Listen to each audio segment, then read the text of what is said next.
So according to my audience analysis, I asked all of you, how many of you would have the courage to kill someone in a self-defense situation? Now it brings up the question, are we all criminals then? No. Today I will talk about how to say no to death penalty. This is a very controversial topic, so I'm going to be really brief about it. And no, I do not have any graphic pictures, in case you're wondering. I tried my best to keep it PG for y'all. So today I will be talking about the two arguments, the two sides of the argument, since it's a very controversial topic. And I will also be discussing some stories that will probably impact you and you probably didn't know. So let's start with some background information. The death penalty is also known as the capital punishment. It is stated by the state, the government, not the federal, the state. It's been around since the 18th century BC, and it's moved to America in 1608 AD when Captain Candral was executed.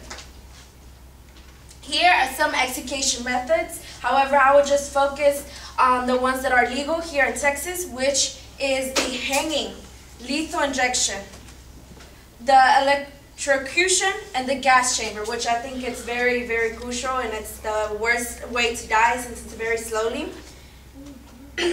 Now, many people on the other side of the argument say the death penalty is not always cruel. That is not true.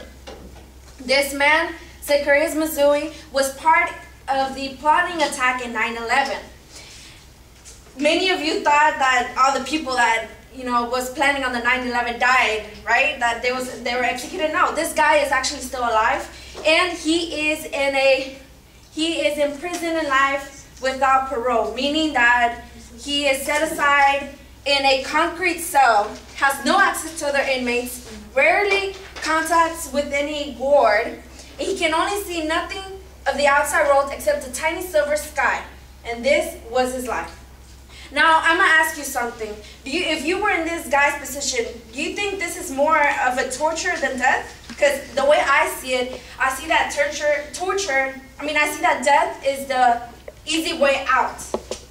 This guy is suffering every day. I'm pretty sure he thinks about it. Oh man, I wish I would have regretted not plotting on the 9/11, or thinking of how many people he killed, innocent people. I think that's more cruel than actual death penalty. Now, many people on the other side also say it is all that would be criminals fear. Many people think, oh well, many criminals fear death. I mean, raise your hand if you don't fear death. You don't fear death. Well, this guy did not fear death as well. His name is John Wayne Gacy, and the thing with this is that because he was going to be executed by lethal injection. However, because of some chemicals in his body and the way it reacted to the injection, it actually took him 18 minutes instead of 7 minutes to die. 18 minutes, almost 20 minutes, and it was double the minutes than what it actually would have taken. That's pretty inhumane. I don't see why anyone would want to do that. Also, people say it promotes a higher rate of criminals. No, that is not true. According to listverse.com, it says that it does not dissuade. It says that 15,000 people were victims of homicide in 2012, and capital punishment is not doing its job. I mean, we would think, okay, well, if we kill people, then they'll probably feel intimidated and not want to kill more people, right? No, that's not true. It serves no purpose. People also say it provides closure for victims' relatives. Yeah, I think probably, yeah, it does, but no. That is hypocritical. Why do we kill people who kill people to show killing people is wrong? Isn't that really, ironic? This man, his son was a murder victim, but yet he opposed to death penalty. He did not wish death upon the man who killed his son, which was a serial killer who was mentally ill. another big topic saying, oh, well, if we don't kill people, if we don't sentence them to death, then there's going to be a lot of population in the prison. We're going to have to build more prisons and da-da-da-da, you know? Okay, well, did you know that each death penalty case in Texas costs payers about $2.3 million per execution? And it's about 3 times the cost of imprisoning someone in a single cell of the highest security level for 40 years, according to Death Penalty Information Center. Now, let me ask you this. How many people can estimate about how much Alvin ISD is paying right now to build that junior high behind us? 2 billion. 2 million? 2 billion. 2 billion. 35.2 million.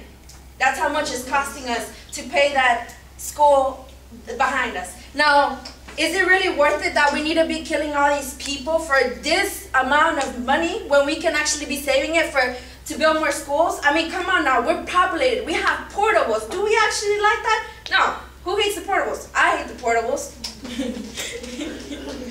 You go, girl.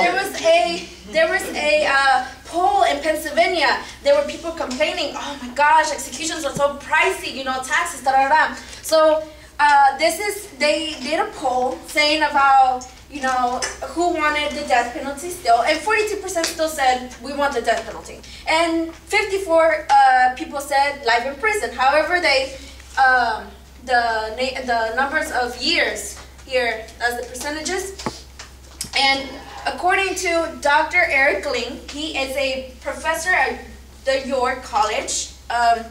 He, with a PhD as well, he said death penalty costs so much more than a sentence of life in prison without parole, and that Pennsylvania was spending $350 million on a death penalty over the past few decades while carrying out just 3 executions. That's a lot of money. Now, I've talked about facts, I've talked about the 2 sides of the argument. Now I will try to incorporate you to make you have a different point of view by telling these stories, these 2 stories. So, Edward Lee Elmore, he was accused of killing his neighbor, his 75-year-old widow neighbor. And but the reason is, why was he accused? Well, he was caught at the wrong time at the wrong moment. He was there at the wrong time at the wrong moment. So the reason why he was in prison for so many years, trying to wait, okay, well, am I going to die today? Am I going to die today? Well, it was because evidence was planted or hidden from his defense attorneys. According to this woman was abused, and she was raped, and she was murdered in her own house and was put away in a closet.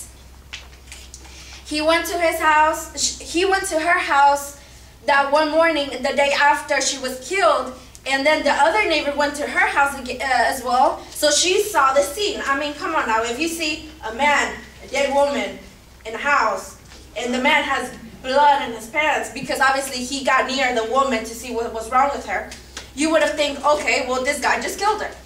So that's what the neighbor did, according to CNN. That's what the guy did. He reported him, da-da-da. And actually, since she was abused, there was evidence in the bed that there was pubic hair. And this pubic hair just did not relate to him. Did not relate to him. So that's how he proved his innocence. Now, just for that, I mean, do we really think it's fair that just because of this, he was going to die? No, I don't think so. Now, my story. I think it was like 3 or 4 years ago, my uncle was accused of killing an innocent man. However, the only way that he was guilty was because he had let his supposed friends his truck. His truck was under his name. It was his truck. He let it borrow to his friends. However, he did not know that his friends were planning to commit a murder. He did not know that. They used his car in a crime scene. And he was guilty. He was innocent. So He was put to jail 3-4 years. He was not able to see my cousin being born. He was not able to be there when she was turning 1 year old. He missed a lot of time with his precious baby little girl, first daughter, because he was accused of something like that. And he was almost about to be executed as well. So I'm asking you, do you really have the authority to say he's guilty, put him to death? No, I don't think so.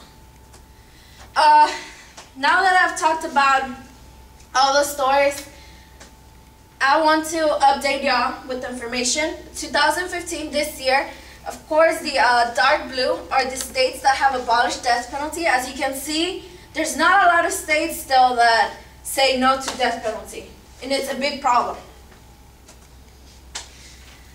So, as I presented you this information, all these facts, all these stories,